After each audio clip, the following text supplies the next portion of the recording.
Wow. Good evening, Little Rock. I want to begin tonight by recognizing my colleagues who are here, the members of the Little Rock City Board of Directors. If they all would please stand.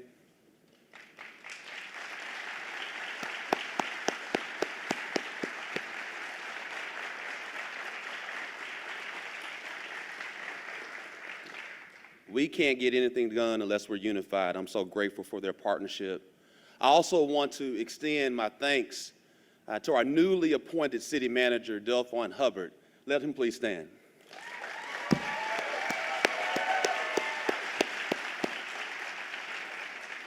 I want you to know that Chief Hubbard has taken on this responsibility with professionalism, discipline, and pride, and I'm grateful for his commitment to this city.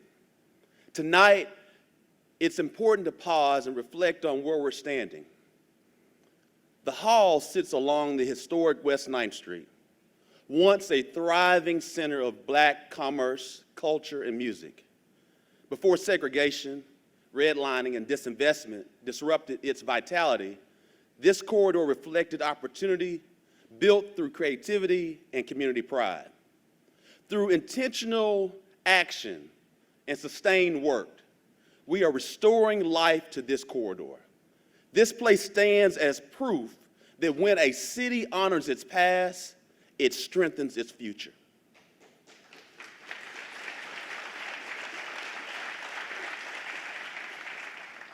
That history grounds us, and by standing here tonight as your mayor, it is an honor. It is also an honor to stand before you to share a report on the state of our city, the capital city of Arkansas, and the place we are proud to call home.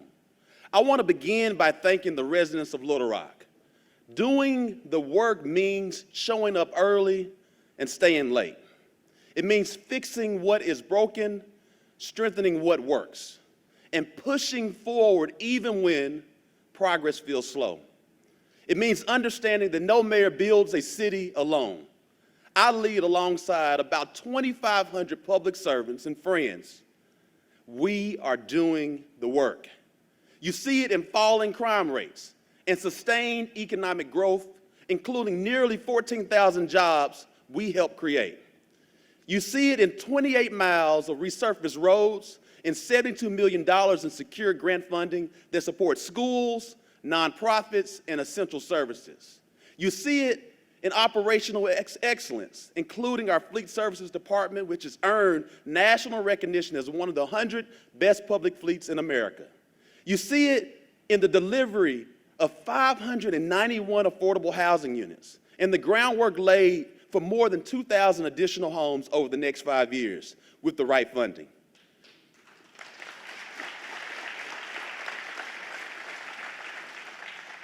Friends, you also see it in improvements in our 911 and 311 systems, because when residents call for help, seconds matter.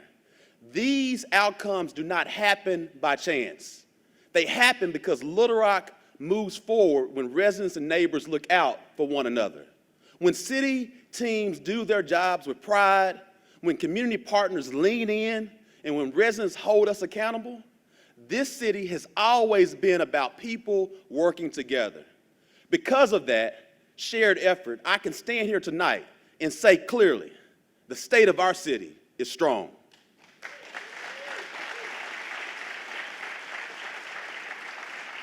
Not because challenges disappeared, but because we faced them. Not because the work was easy, and I can tell you it wasn't, but because we stayed with it. We kept showing up. We kept investing. We kept believing in what Little Rock can become. A city that works, a city that cares, a city that understands the future is built through effort, not excuses. Public safety remains the foundation of everything we do. Nothing else works if people do not feel safe in their homes, their neighborhoods, and their city. Safety is a moral obligation and the first responsibility of local government. I want to let you know, the data tells a clear story. Under the leadership of Chief Heath Helton, overall crime in Little Rock is down 28% compared to 5-year average. That means Where's Chief Helton? Is Chief Helton here? Chief, we share our appreciation. You have one of the hardest jobs. Thank you.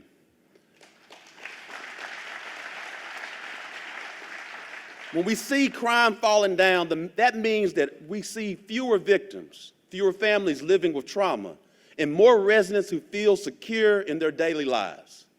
This progress did not happen by accident. It happened because we were committed to a holistic approach and stayed disciplined under Chief Helton's leadership. Last year, we reached an agreement, a historic one, extending the Little Rock Police Department union contract through 2027.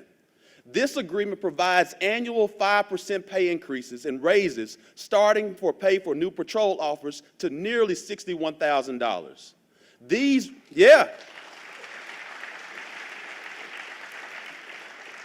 These raises will make Little Rock home to the highest paid municipal police force in Arkansas. Today, nearly 5,500 residents and business voluntarily register with our real-time crime center. Because of this partnership, officers respond faster, coordinate more effectively, and close cases more efficiently while improving officer safety. To strengthen this work, our 2026 budget includes $1 million for new technology at the Real-Time Crime Center. We will continue to be transparent and accountable in this work. I want to take this time to applaud City Director Antoine Phillips for his leadership in facilitating meaningful conversations on privacy, surveillance, and emerging technology. We understand everyone's concern. We also understand we have to make sure everyone's safe.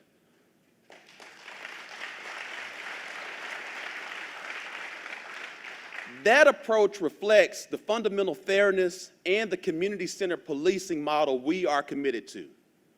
Through our Department of Community Programs, the city invested in nearly $2 million last year in prevention and treatment intervention efforts delivered through trusted community partners.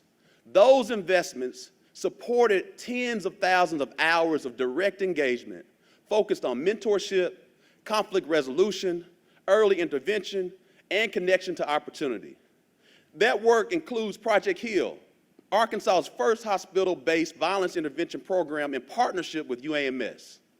Conflict resolution, though, through the Arkansas Community Dispute Resolution Centers Incorporated, as well as Midnight Basketball, which engaged more than 400 young people during high-risk hours through structured recreation and mentorship. I'm proud that our new Director of Community Programs Department, Michael Sanders, who's here with us tonight, he is a product of Little Rock's prevention efforts. His leadership reflects lived experience and a deep commitment to outcomes. Michael, we appreciate you.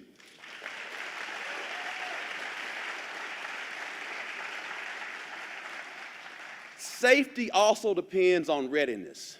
Our 911 center has raised its call answer rate within 20 seconds to 93% and filled long-standing vacancies.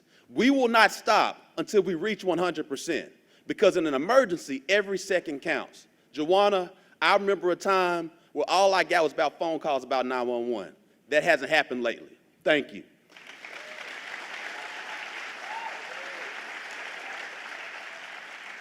Working alongside our firefighters union, we reached a historic agreement that provides substantial raises for the next 3 years and reflect the respect our firefighters have earned. Thanks to our city board, we've invested more than $2.5 million beyond the regular budget to address deferred maintenance at our fire stations. I also want to take this time to recognize other efforts by City's Directors Joan Adcock and Peck, who've been working with the Love Your Firefighters campaign. Let's give them a round of applause. The city board and I have acquired 5 new trucks with 9 more on the way. To the firefighters, we heard you loud and clear, they're on the way.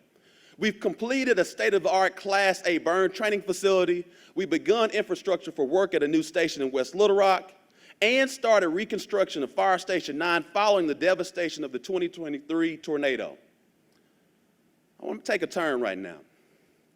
Katie McClanahan, who is with us tonight, can speak to the courage of our first responders. During the April windstorm, a 4-foot oak tree crashed through her home and trapped her beneath it. After a neighbor called 911, firefighters rushed in and worked for more than 3 hours to free her. They saved her life. Tonight, we thank her, and we honor the first responders whose work represents the very best of public service. Katie, we praise you and we praise God.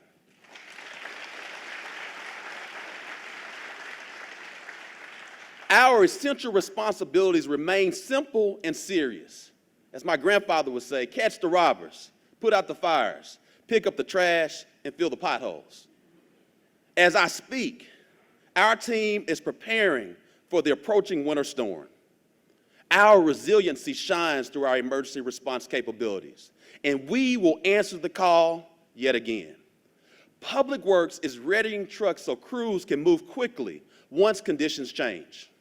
Our Housing and Neighborhood Programs Department has activated its winter shelter plan so residents who need a warm and safe place can get inside without delay.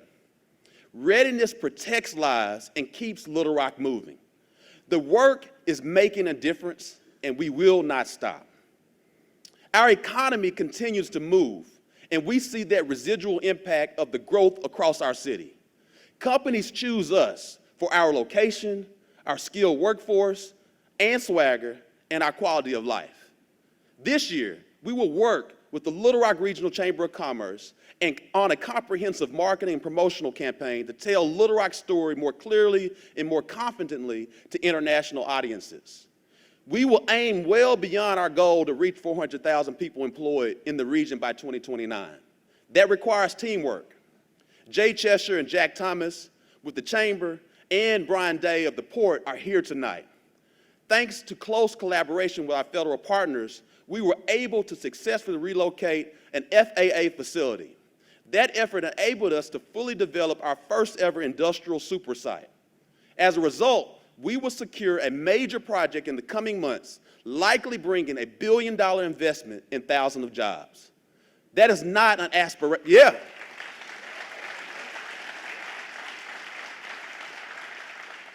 And I want you to know this. Little Rock is the largest city in a small state. Because of that team of Jay Cheshire, Jack Thomas, and Brian Day, and the city board, and a host of others, we always punch above our weight. And that's the reason why we're doing so well. That is not an aspiration. That is a commitment we are delivering.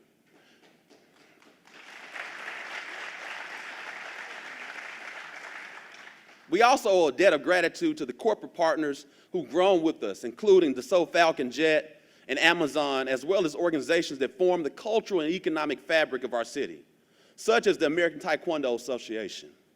I actually took that Taekwondo class when I was a young kid in Southwest Little Rock at the old ATA building on Baseline Road. And so Taekwon Lee, who's the organization's second generation CEO, so we probably were sparring together, I bet. Probably not. I hear Director Phillips talking. The organization's second generation CEO is with us tonight, and I want you to know that his father, H.U. Lee, built a 1,000-school organization starting right here in Little Rock in 1977. He believed deeply in this place. His motto was simple and powerful, and I still remember this today. Today not possible, tomorrow possible. That same spirit defines our economic future. Little Rock is growing.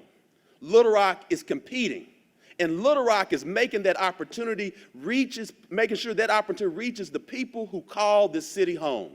According to the data from the Federal Reserve Bank of St. Louis, the Little Rock region ranks second in a 5-year GDP growth, which is jobs growth average among peer cities and regional state capitals, trailing only to Nashville.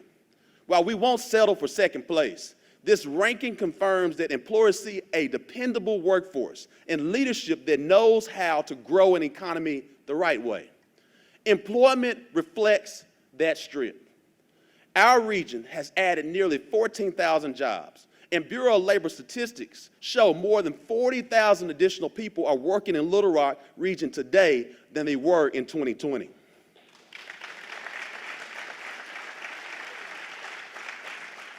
National recognition continues to follow the livability.com website, naming Little Rock a top 100 best place to live in 2025, and Forbes has shared through their advisor magazine recognizes us as a top destination for young professionals.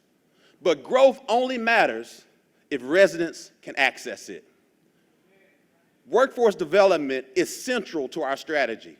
Through the Little Rock Career Climb program, we partner with UA Pulaski Tech to create pathways into real careers. And we are scaling that effort through a new regional workforce initiative aligned with labor market demand. We have a responsibility to ensure that city employment opportunities extend to Little Rock's reentry population. Too many people face barriers to employment after paying their debt to society. That is why I've directed our human resource team to work with our departments to expand employment opportunities for our reentry population across city government. We will lead by example because when people receive a second chance, our workforce grows stronger and our community becomes more resilient. And as we support our residents, we also support our employees. This year, we have implemented a paid parental leave policy, providing up to 12 weeks of paid leave for employees across all paths to parenthood.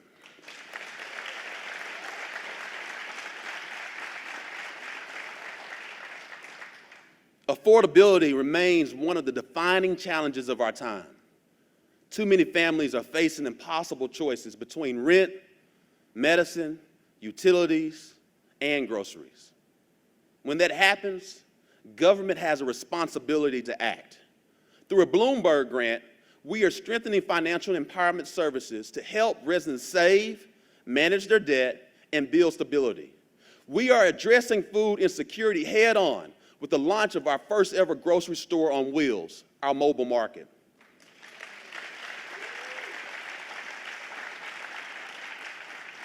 This store will offer affordable, fresh, and nutritious foods to customers in our underserved neighborhoods.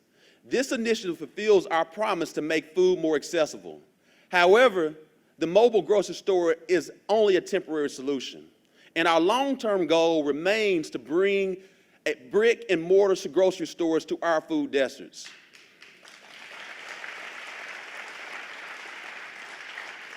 I want to take this time to thank City Director Kathy Webb for her work in that area. We call her the Hunger Czar, not only in Little Rock, but also Arkansas. The city has partnered also with other partners in this effort, with Samaritan Health Project and Edwards Food Giant to host food giveaways that provided turkeys and grocery gift cards to hundreds of families this holiday season. For many households, that support made the difference between stress and stability during a critical time. I want to take a moment to recognize Gary Prophet and the Edwards family for consistently stepping up and partnering with the city throughout the year to support our residents. Thank you, Gary. Their leadership and ongoing commitment show what strong public-private collaboration looks like when it delivers real help to people who need it most. We are grateful to all of our community partners who demonstrate the power of collaboration rooted in compassion. This is reflected in our Housing Trust Fund. It represents a promise made and a promise kept. Approved by the City Board in 2025, it supports affordable housing, workforce housing, down payment assistance, and neighborhood stabilization. The workforce housing component is especially important. Our first responders, teachers, healthcare workers, and city employees deserve safe, high-quality housing in the communities they serve.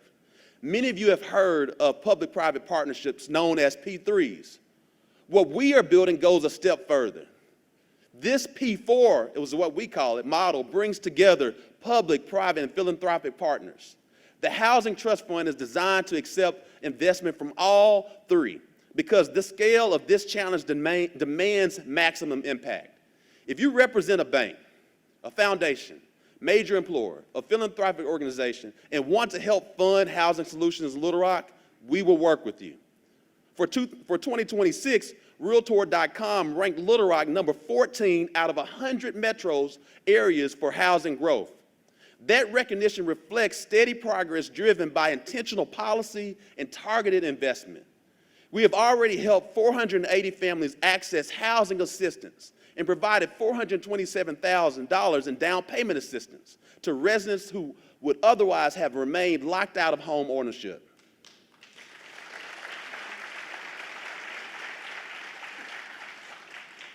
We also must be honest about another reality facing our city: homelessness. It shows up in our parks, near our libraries, and along our thoroughfares.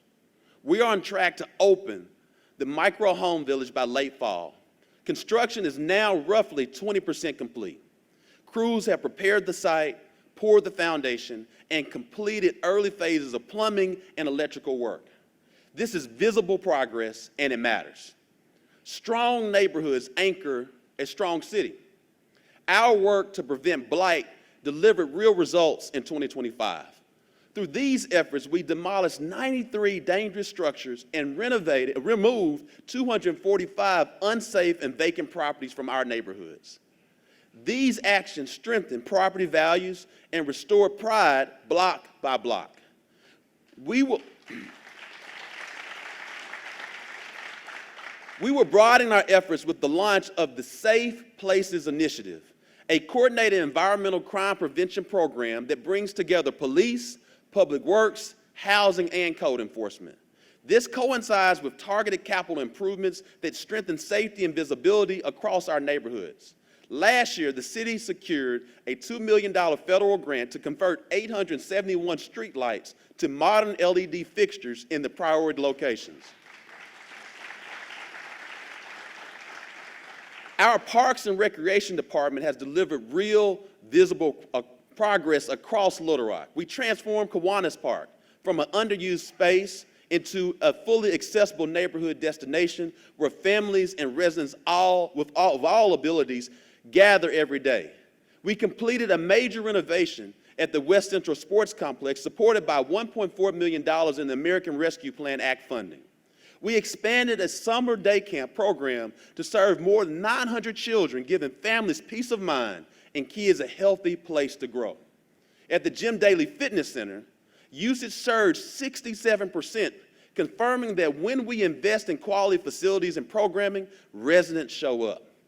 We also are excited about the progress being made toward our new senior facility at the Center at University Park, which will open this year.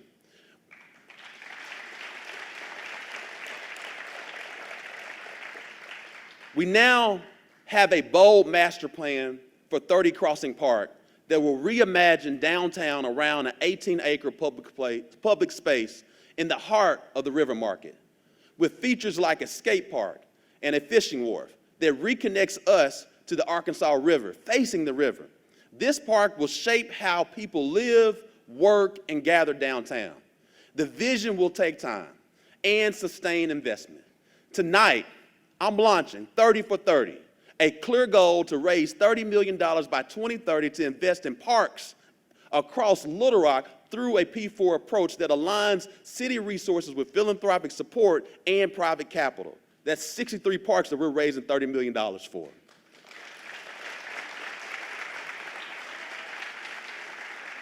This initiative will strengthen our entire park system, from neighborhood green spaces to signature destinations. I invite you to join me in supporting the Park Conservancy, our nonprofit city parks affiliate, as we begin this once-in-a-generation investment in our downtown future. Representatives are here tonight and ready to help advance this vision. So please get your checks out. Where's our Parks Conservancy people at? Where are they? I see. 30 Crossing Park is a part of our broader downtown master plan, with progress already on Finley Plaza, the $25 million renovation at River Market Hall that we just announced a couple weeks ago. And I want to take this time to recognize City Director Campiris, as well as City Director Phillips and City Director Virgil Miller for their connecting focus on downtown Little Rock. Let's give them a round of applause.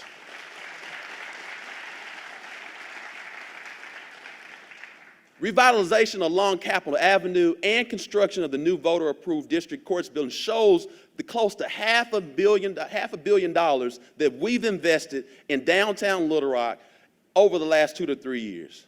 That same intentional strategy guides our work along historic West 9th Street, where we will see a revival that restores the corridor as a living center of culture, creativity, and economic opportunity. As the capital city, Little Rock must also lead in planning for the future. Last year, we established a transformative partnership with the Clinton Foundation and Infra, which is a local energy firm, to create the Clinton Sustainable Energy District in the heart of downtown. This will deliver a modern energy system that positions Little Rock as a leader in clean, cost-effective electricity while reducing long-term costs for major downtown institutions. This work builds on momentum already underway. At the port, we are constructing a 4.9 megawatt solar array to power roughly 70% of municipal operations. I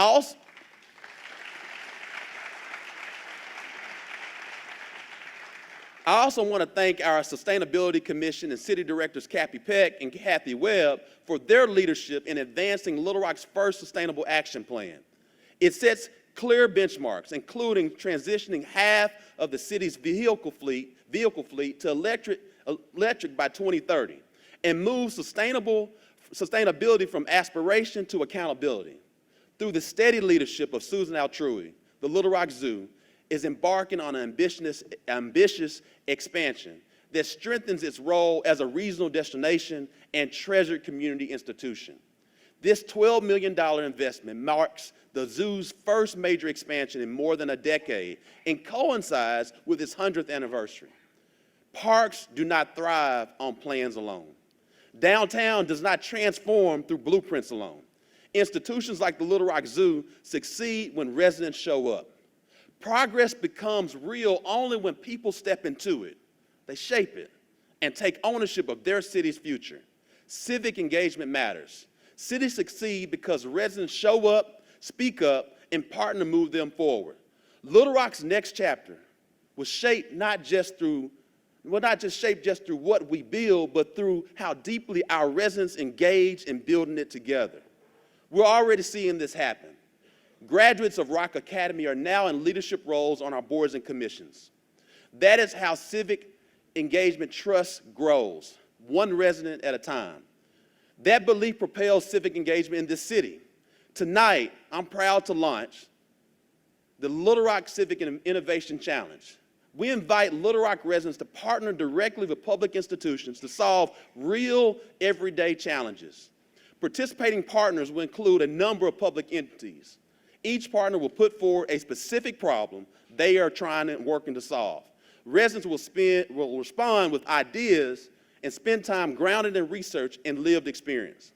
The strongest solutions will move beyond proposals, with winning teams working side by side with these public entities to help implement their ideas in real time. More details on this challenge will come.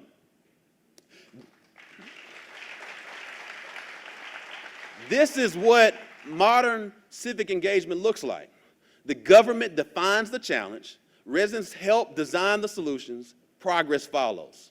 Last year, the city board invested close to $2.1 million to purchase 5 new garbage trucks.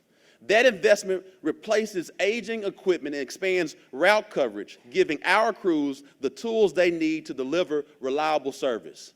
Our operations are smarter. After a successful pilot of new routing software for our garbage trucks, we will now implement the software across our entire fleet. By moving sanitation operations into the digital age, we shorten time on the road, reduce wear on expensive equipment, and deliver better results for our neighborhoods. Promise made, promise kept.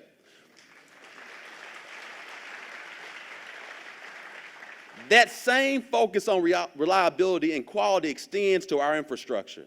The city invested almost $1 million to purchase a new asphalt milling machine and asphalt zipper machine. It fills the potholes if you don't know what it is. This will help enable crews to complete larger in-house surface repairs rather than limiting work times just to do regular pothole filling. This investment strengthens our ability to restore streets more efficiently, extend the life of our roads, and delivering smoother, safer driving conditions. This is engagement in action. We listen, we invest, we transform city government. Technology plays a critical role in resident access. Through our partnership with Aptigee, we launched a new all-in-one City of Little Rock mobile app earlier today. This platform centralizes city services, real-time updates, alerts, and key information. Download it now in your app store. I hope you got an iPhone. You know, the Joy people are going to get me now. Old Greenbox folks. Our Treasury Management Department is modernizing how residents pay city fees. Expanded payment options and streamlined processes will make it easier to manage licenses, fees, and services with less friction and greater convenience. We listen, adapt, and use technology to make everyday interactions move straightforward and more reliable for residents. Through targeted community development, we ensure no neighborhood is overlooked and no one is left behind. By focusing on wards 1, 2, 6, and 7, we're removing barriers by waiving permit fees, making it easier to invest where it matters.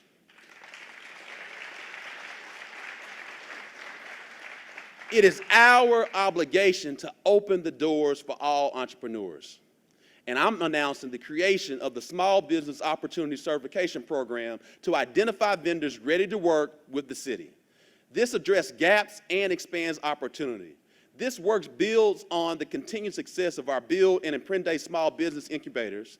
Little Rock is a national leader in equipping first-time entrepreneurs with the tools and support they need to succeed. Yet, our accomplishments go far beyond any single program or milestone. From neighborhood revitalization to civic engagement to economic momentum, we are doing the work, and the best is still ahead of us.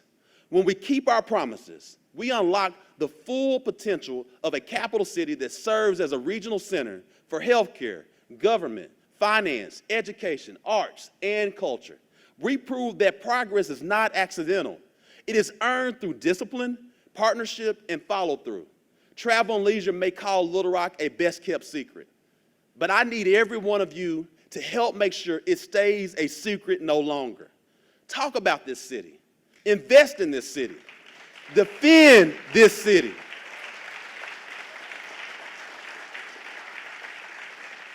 We also must continue to believe in this city.